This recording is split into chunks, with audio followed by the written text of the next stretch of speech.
There's something about poisoning. It's the most abominable, repellent form of murder. Hardly ever attributable to passion or to impulse. Premeditated, cold-blooded, and above all, cruel. That's why it was appropriate that one of the law officers, the Attorney General or the Solicitor General, used always to lead the prosecution on a poisoning charge.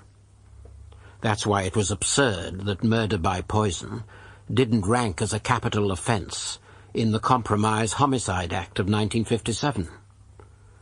That's why even Heath has never been loathed like Seton, or Mrs. Snyder like Mrs. Merryfield. I myself had no connection with the Merryfield case. I wasn't even there. I wasn't even a spectator. But as time goes by, I sometimes imagine that I was. Everything about it all seems so familiar. Partly, I suppose, because the trial was held at Manchester, where I had my base, where I had my chambers, in the 10 years that I practiced at the bar before the war.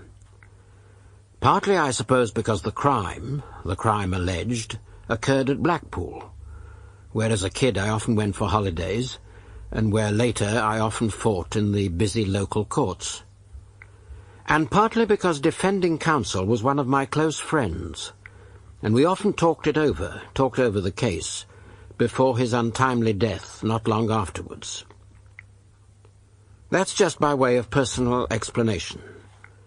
My sole concern now is telling you the story. It begins with a Mrs. Ricketts. She lived on Blackpool's Devonshire Road, alone. So when the bell rang one March afternoon in 1953, it was Mrs. Ricketts herself who opened the front door. "Yes?" The woman on the step smiled agreeably. "I've come in answer to your advert." She held a newspaper, folded back, and read, "Free accommodation in return for domestic..." Sample complete. Ready to continue?